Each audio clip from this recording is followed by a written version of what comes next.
Dua tersangka insiden Tolikara dibawa ke Mapolda Papua dari Tolikara melalui Wamena. Kedua tersangka itu dibawa dengan pengawalan khusus dan bersenjata lengkap.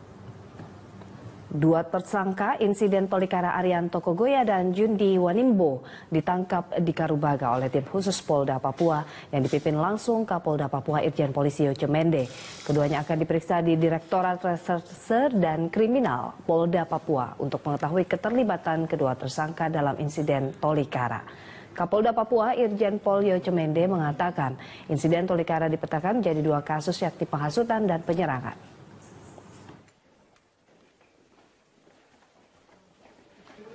Kita memeriksa mereka ini adalah di dalam rangka menggali keterangan-keterangan lain dan kita akan melakukan proses ini sesuai dengan hukum.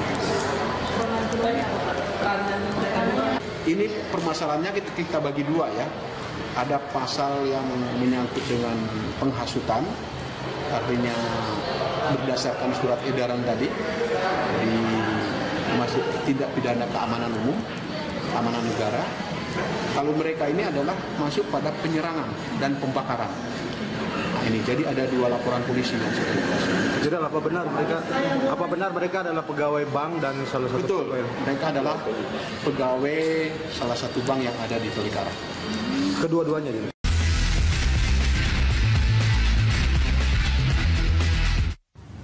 Terima kasih Anda masih bersama kami di Prime Time Talk, kembali melanjutkan perbincangan. Tadi ini sudah sedikit memberikan pencerahan juga bagi masyarakat, baik itu masyarakat yang kelas menengah atas ataupun juga masyarakat miskin. Nah, berkaitan dengan kemudian kondisi masyarakat miskin. Kadang kondisi itu juga dimanfaatkan oleh pihak-pihak tertentu. Kita tahu Prof bahwa gerakan radikalisme ini sangat marak ya belakangan ini, dan mereka masuk ke masyarakat dengan kondisi yang sedang tidak stabil begitu. Kemudian mereka membawa nama Islam terlebih khusus. Nah, bagaimana Prof melihat kondisi tersebut? Memang sih kalau paham radikalisme ya, agama atau radikalisme Islam itu nggak cocok semuanya dengan semangat Ramadan atau fitrah yang sudah kita peroleh dengan selesainya Ramadan, karena orang-orang yang kembali kepada fitrahnya itu ya memang harus memelihara fitrahnya itu. Orang yang memiliki kembali kepada fitrah itu maka dia sesungguhnya bersikap hanif. Hakim wajhaka lid-dini hanifan. Itu ayatnya tentang fitrah. Fitratallah allati la tabdila li khalqillah, itu kan. Jadi fitrah itu enggak berubah. Apa hanif itu apa? Yang pertama fitrah itu artinya suci. Yang kedua hanif itu agama. Ya apa itu? Hanif itu artinya orang-orang yang memang cenderung selalu kepada kebenaran. Kebenaran ya, terus juga kelembutan gitu. Jadi nggak cocok itu dengan konsep ataupun ajaran dasar Islam, itu nggak cocok kalau ada orang yang merasa paling benar sendiri ya, kemudian dengan merasa paling benar sendiri dia kemudian dengan memaksa orang lain supaya ngikut dia dengan cara-cara kekerasan, itu nggak cocok sama sekali. Tapi Prof, kemudian itu banyak diikuti oleh sejumlah umat muslim kita baik di dalam negeri ataupun juga di luar negeri sana. Itu sebenarnya siapa yang salah? Artinya pemahaman setiap orang terhadap Islam itu sendiri kah atau bagaimana, Prof? Sebetulnya kalau di Indonesia ya gerakan-gerakan radikal apalagi yang teroris gitu ya, terorisme sungguhnya tidak punya masa depan, karena kalau kita bandingkan ya ketertarikan kaum muslim Indonesia itu ikut dengan gerakan radikal dan teroris seperti ISIS misalnya di Irak dan Syria, dibandingkan orang Islam Indonesia yang ikut serta ke sana dengan orang Islam misalnya Eropa yang ikut, itu persentasenya Indonesia itu sedikit sekali, karena menurut data terakhir dari BNPT orang Indonesia yang pergi ke ISIS itu, ke Irak dan Syria itu sekitar 200-an.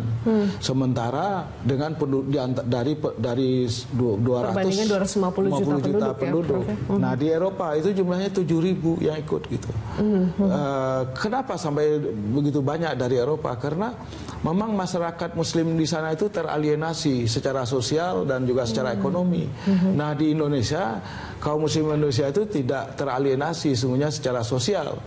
Secara ekonomi ada tadi orang miskin. Oleh karena itu sungguhnya secara teoritis semakin teralienasi orang, katakanlah orang Islam, dari perkembangan ekonomi, dari perbaikan ekonomi, maka semakin besar kemungkinannya atau semakin dia itu rentan ya, rentan terhadap pengaruh dari paham-paham radikal itu. Baik, ya. baik.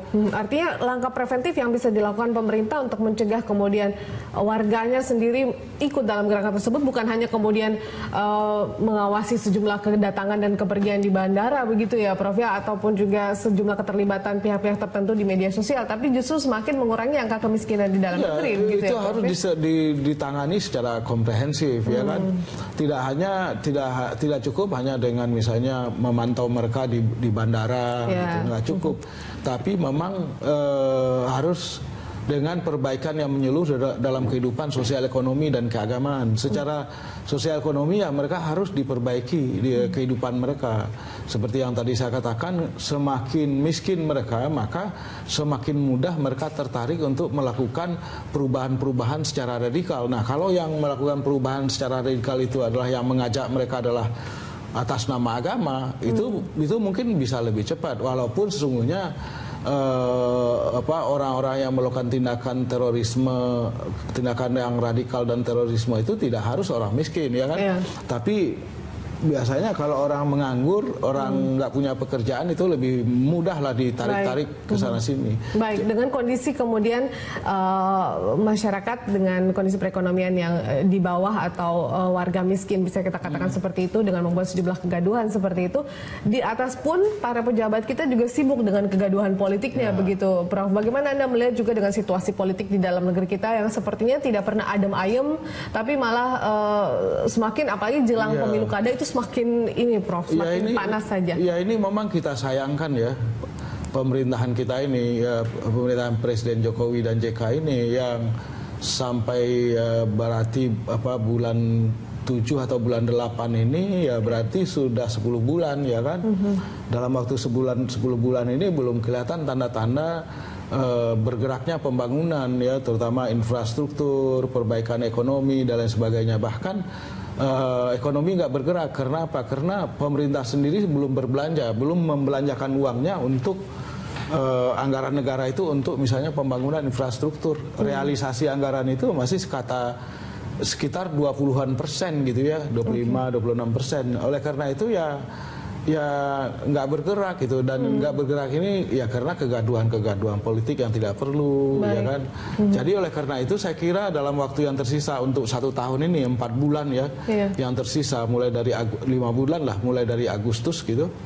Saya kira betul-betul pemerintah harus bekerja keras untuk menggenjot ini, menggenjot belanja APBN, realisasi program-program itu. Baik, mungkinkah kemudian dalam upaya Presiden Jokowi dan juga Wapres JK untuk memperbaiki kondisi perekonomian ini, mereka harus melawan sejumlah kebiasaan atau kultur yang ada pada pemerintahan sebelumnya, di mana mungkin mereka punya keinginan untuk memberantas korupsi, tapi orang-orang yang terbiasa dengan korupsi itu masih berada di sejumlah pos-pos kementeriannya itu sendiri, Prof. Iya, ini memang ya kalau soal korupsi kan memang itu jelas menimbulkan dampak negatif bagi pembangunan, jelas gitu ya, menghancurkan, menciptakan distorsi dalam kehidupan sosial dan juga di dalam birokrasi gitu. Jadi, nah cuma sayangnya isyarat-isyarat yang diberikan oleh pemerintah kita pada pemberantasan korupsi itu tidak terlalu tegas. Bahkan sering dikatakan orang tidak kondusif untuk pemberantasan korupsi. Kasus misalnya ribut-ribut soal Kapolri kemarin itu kan beberapa bulan yang lalu yang masih terus berlanjut ya. Dimana kemudian orang-orang yang kritis ya, yang mengkritik kebijakan-kebijakan misalnya katakanlah kasus Hakim Sarfin ya, yang seperti itu kemudian berujung pada penetapan tersangka bagi 2 orang komisaris komisioner KY misalnya.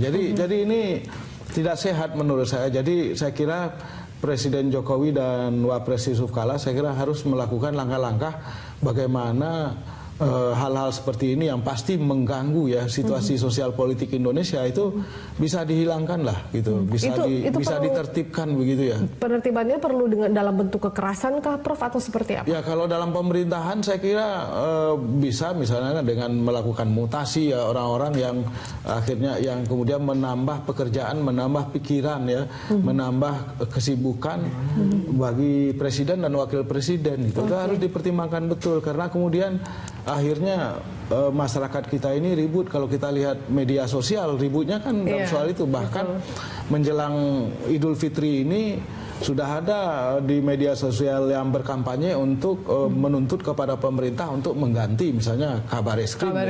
Misalnya begitu. Jadi Prof Azumardi sangat paham banget dengan kondisi yang ada sekarang. Tapi Prof, artinya kemudian dengan kondisi ini mampukah kemudian kita umat Muslim untuk bisa menyelesaikan ini kalau memang kita punya keinginan? Apalagi ini adalah masalah politik. Politik sebenarnya dalam Islam itu ada atau tidak, Prof? Oh iya, di dalam Islam itu politik itu sangat penting ya, karena berbagai aspek kehidupan kaum muslimin tergantung dari politik ya. Jadi oleh karena itulah para pemikir fikih politik ya, jurisprudensi menyangkut tata peraturan mengenai politik itu selalu ditekankan. Tadi misalnya bagaimana karakter pemimpin itu, sifat-sifat pemimpin, bagaimana mereka harus melakukan tugasnya dan lain sebagainya. Tapi juga selain itu di dalam sistem pemikiran politik Islam itu juga ditekankan ya sikap untuk saling mengoreksi, saling mengingatkan ya kan. Jadi kalau misalnya pemerintah ataupun pejabat publik itu melakukan hal-hal yang merugikan bagi kepentingan publik, bagi peningkatan misalnya upaya peningkatan kesejahteraan rakyat, mereka harus diingatkan. Nah selama ini 8 bulan pemerintahan Presiden Jokowi ini, 8 atau 9 bulan ini